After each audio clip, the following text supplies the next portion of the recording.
أعوذ بالله من الشيطان الرجيم. بسم الله الرحمن الرحيم. اعلموا أنما الحياة الدنيا لعب وله وزينة وتفاخر بينكم وتكاثر في الأموال والأولاد كمثل غيث أعجب الكفار نباته ثم يهيج فتراه مصفرا ثم يكون حطاما. صدق اللہ العظیم. میرے عزیز بھائیوں اور دوستوں اور بزرگوں، اس آیت میں اللہ تبارک و تعالی نے دنیاوی زندگی کی ایک عجیب و غریب حقیقت بیان فرمائی ہے. ہم لوگ جو صبح سے لے کر شام تک اور شام سے لے کر صبح تک اسی دنیا کی دوڑ دھوپ میں لگے ہوئے ہیں اور اسی سوچ بچار میں سارا وقت صرف کر رہے ہیں کہ کس طرح زیادہ سے زیادہ دنیا کما لوں، کس طرح زیادہ سے زیادہ پیسے حاصل کر لوں، کس طرح زیادہ سے زیادہ راحت مل جائے. اس آیت میں اللہ تعالی نے اس دنیا کی حقیقت بیان فرما دی ہے کہ تم دن رات جس چیز کے پیچھے لگے ہوئے ہو اس کی حقیقت کیا ہے. چنانچہ فرمایا کہ دنیاوی زندگی کھیل کود ہے اور زینت اور سجاوٹ کا سامان ہے، اور آپس میں ایک دوسرے پر فخر کرنا اور مال و دولت میں اور اولاد میں ایک دوسرے سے آگے بڑھنے کی کوشش کرنا. ساری دنیاوی زندگی کا حاصل بس یہی ہے. اس آیت کریمہ میں صرف اس طرح اشارہ فرمایا گیا کہ اس دنیاوی زندگی کی حقیقت اگر تم جائزہ لے کر دیکھو تو یہ نظر آئے گا کہ انسان اس دنیا کی زندگی میں مختلف زمانوں سے گزرتا ہے. ایک زمانے میں کسی ایک چیز سے دل لگاتا ہے، وہی چیز اس کو جان سے زیادہ پیاری ہوتی ہے اور اسی پر فریفتہ ہوتا ہے، اس کے ملنے سے خوش ہوتا ہے اور اس کے نکل جانے سے اس کو رنج و تکلیف اور صدمہ ہوتا ہے. لیکن جب وہ اس دور سے گزر کر دوسرے دور میں داخل ہوتا ہے تو اس وقت اسی چیز پر جس سے پہلے دل لگایا تھا ہنستا ہے کہ افسوس میں نے کس چیز پر دل لگایا تھا، اور اس کو حقیر اور ذلیل سمجھنے لگتا ہے اور اب نئی چیزوں سے دل لگاتا ہے. اور پھر جب یہ دوسرا دور گزر جاتا ہے اور وہ انسان تیسرے دور میں داخل ہو جاتا ہے تو جن چیزوں سے پہلے دل لگایا تھا ان پر سے اب دل ہٹ گیا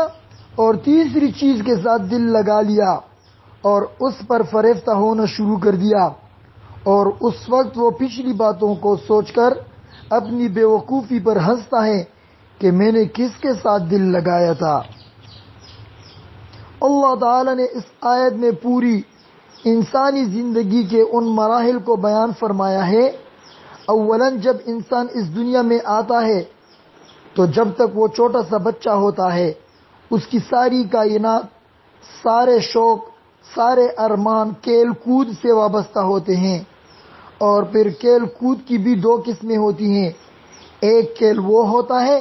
جس میں ہار جیت ہوتی ہے، ایک ہار گیا اور دوسرا جیت گیا. دوسرا کھیل وہ ہوتا ہے جو بالکل بے مقصد ہوتا ہے، اس میں نہ ہار ہوتی ہے اور نہ جیت ہوتی ہے. ابتدا میں جب بچہ ماں کی گود میں ہوتا ہے اس وقت اس کے سارے شوق ایسے کھیل سے وابستہ ہوتے ہیں جس کا کوئی مقصد نہیں ہوتا.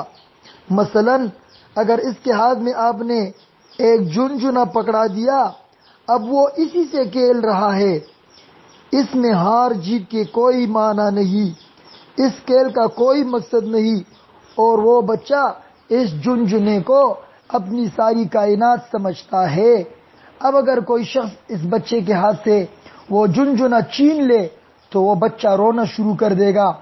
اور وہ یہ سمجھے گا کہ میری ساری دنیا لٹ گئی، اس لیے کہ اس بچے کے سارے شوق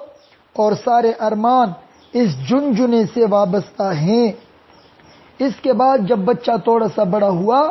اور اس کو تھوڑی سمجھ آنی شروع ہوئی تو اب وہ جنجنا جو اس کی ساری کائنات تھی اب وہ اس کی نظروں میں بے حقیقت ہو گیا اور اس سے نفرت ہو گئی، اس کو دیکھنے کو بھی دل نہیں چاہتا۔ اب اگر کوئی شخص بازار سے اس کے لیے ایک جھنجھنا خرید کر لائے اور اسے کہے کہ میں تیرے لیے یہ جھنجھنا لایا ہوں، تو اب اس بچے کو نہ صرف یہ خوشی نہیں ہوگی بلکہ اس لانے والے پر غصہ آئے گا کہ کیا میں دودھ پیتا بچہ ہوں جو تم میرے لیے جھنجھنا لے آئے۔ اور اب وہی بچہ اپنی پہلی زندگی پر ہنسے گا کہ میں کس بے حقیقت چیز سے دل لگائے ہوئے تھا۔ اب اس بچے کی طبیعت ایسے کھیلوں کی طرف راغب ہو گئی جس کے کوئی معنی ہوتے ہیں اور جس میں ہار جیت ہوتی ہے، اور اس میں اس کا دل لگا ہوا ہے، دن رات کے سارے اوقات اسی میں صرف کر رہا ہے۔ کوئی شخص اس کو کھیل سے منع کرے تو اس پر اس کو غصہ آتا ہے کہ یہ کیوں منع کر رہا ہے۔ اس کے بعد جب وہ بچہ اور بڑا ہوا اور جوانی کا دور آ گیا تو اب وہ کھیل میں جو بچپن میں مرغوب تھے، مثلا گلی ڈنڈا، آنکھ مچولی وغیرہ، وہ سب اب اس کی نظروں میں بے حقیقت ہو گئے۔ اب اگر کوئی بچہ اس کو آنکھ مچولی کھیلنے کے لیے بلائے تو وہ اس کو اپنی توہین سمجھے گا اور یہ کہے گا کہ میں کیا تمہاری طرح چھوٹا بچہ ہوں جو تم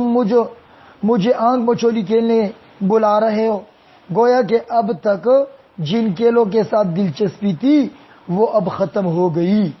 اب جوانی میں کھیل کود کے بجائے زیب و زینت سے دلچسپی ہو گئی،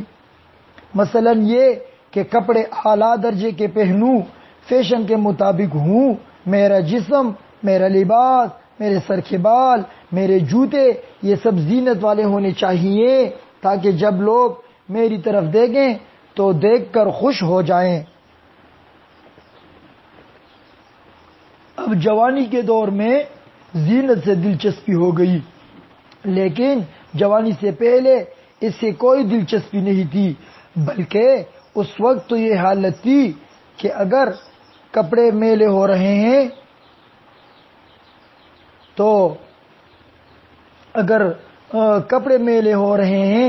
ہوا کریں، ٹوپی ٹیڑھی ہو رہی ہے تو ہوا کریں، بس اس کو تو اپنے کھیل سے مطلب ہے۔ لیکن اب یہ حال ہے کہ اگر کھیل بھی رہا ہے تو اس کا خیال بھی ساتھ لگا ہوا ہے کہ کپڑے خراب نہ ہو جائیں، کہیں ان کی استری خراب نہ ہو جائے، اور ہر وقت اپنے جسم اور اپنے لباس کو بنانے اور سنوارنے میں لگا ہوا ہے۔ یہ جوانی کا دور تھا۔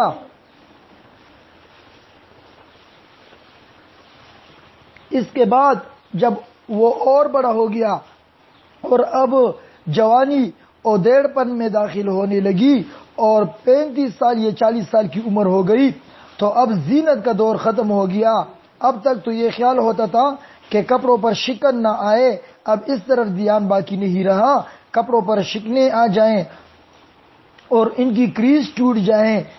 تو اس کی پرواہ نہیں۔ لیکن اس دور میں سرمایہ فخر جمع کرنے کی فکر لگ گئی، مثلا یہ کہ تعلیم حاصل کر کے فلاں ڈگری بھی حاصل کر لوں اور فلاں سے آگے نکل جاؤں، فلاں عہدہ مل جائے، فلاں منصب مل جائے اور لوگوں میں میری شہرت ہو جائے وغیرہ، اور ان چیزوں کے تصور میں لگ کر زینت کا خیال بھی دل سے نکل گیا، اس لیے کہ اب اپنے بچے بھی ہو گئے، کوئی بچہ سر پر چڑھ رہا ہے، کوئی گود میں بیٹھا ہے، کپڑے خراب ہو رہے ہیں، لیکن اس کی طرف کوئی دھیان نہیں ہے۔ اب سارا دھیان اس طرف ہے کہ میرا کیریئر بن جائے، اور پھر جب جوانی کا دور گزرنے کے بعد بڑھاپے کا دور آیا تو اب زیادہ فکر اس بات کی ہے کہ مال کس طرح زیادہ جمع ہو جائے اور میں مال اور اولاد کی تعداد میں دوسروں سے آگے نکل جاؤں،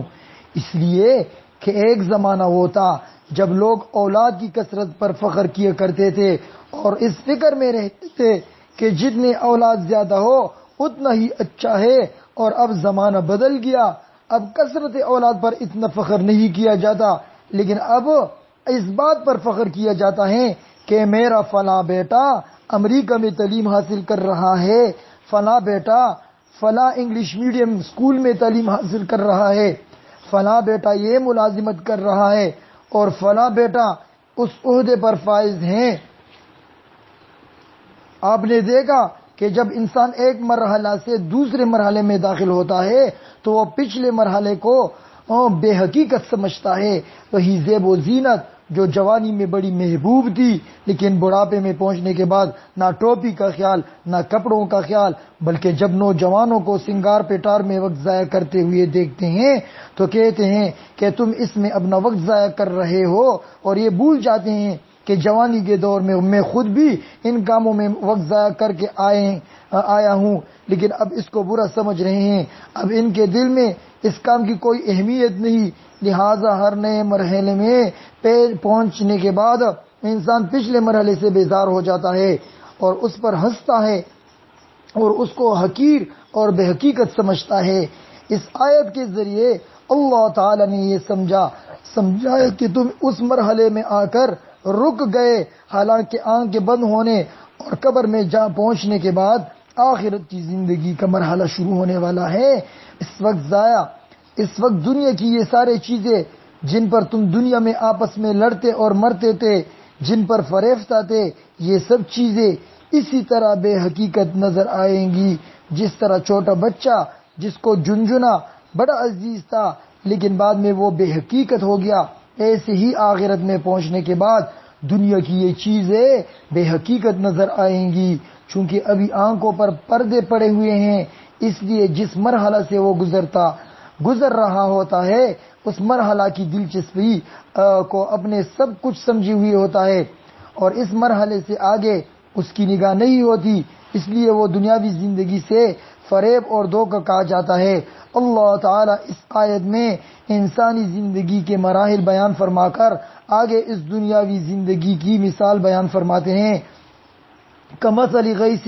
اعجب الکفار نباتہ ثم یہیج فتراہ مصفرا ثم یکون حطاما، یعنی اس دنیاوی زندگی کی مثال ایسی ہے جیسے اللہ تعالی نے آسمان سے بارش برسائی اور اس بارش کے نتیجے میں خشک پڑی ہوئی زمین پر سبزہ اگ آیا اور سبزی اور ترکاریاں پیدا ہو گئی اور کھیت ہرے بھرے ہو گئے. وہ ہرے بھرے کھیت کسانوں کو بہت پسند آتے ہیں، لیکن کچھ وقت کے بعد وہی سبزی کھیتی زرد پڑ جاتی ہے اور زرد پڑنے کے بعد وہ کھیتی آخر میں بوسا بن جاتی ہے اور بے حقیقت ہو جاتی ہے. یہی حال اس دنیاوی زندگی کا ہے. یہاں کی ہر چیز ابتدا میں بڑی خوبصورت اور بڑی خوشنما نظر آتی ہے. کھیل بھی اچھا لگ رہا ہے، زینت بھی اچھی لگ رہی ہے، فخر بھی اچھا لگ رہا ہے، مال و دولت بھی اچھا لگ رہا ہے، لیکن آخرت میں جب تم اللہ کے پاس پہنچو گے تو یہ سب بھوسا نظر آئے گا. تو میرے عزیز بھائیوں اور دوستوں اور بزرگوں، آخرت کے لیے اس دنیا میں کچھ کمانا ہے، کچھ اعمال کرنے ہیں. اگر اعمال کیے تو زندگی بھی خوشی کے ساتھ گزارو گے، موت خوشی کے ساتھ، اور قبر میں زندگی خوشی والی زندگی، اور حشر کے میدان میں بھی خوشی. آخرت میں پھر جنت کا فیصلہ ہوگا. اور اگر اعمال اچھے نہیں ہوں تو دنیا میں زندگی پریشانی والی زندگی، موت کے وقت پریشانی، قبر میں پریشانی، قبر سے نکلتے وقت حشر میں پریشانی، اور ہمیشہ جہنم میں جائیں گے، وہاں بھی پریشانیاں ہوگی. تو اللہ تعالیٰ مجھ کو اور آپ کو ان باتوں پر عمل کرنے کی توفیق عطا فرمائے، اور اللہ تعالیٰ مجھے اور آپ کو آخرت کے لیے اعمال کرنے کی توفیق عطا فرمائے. آمین برحمتک یا ارحم الراحمین.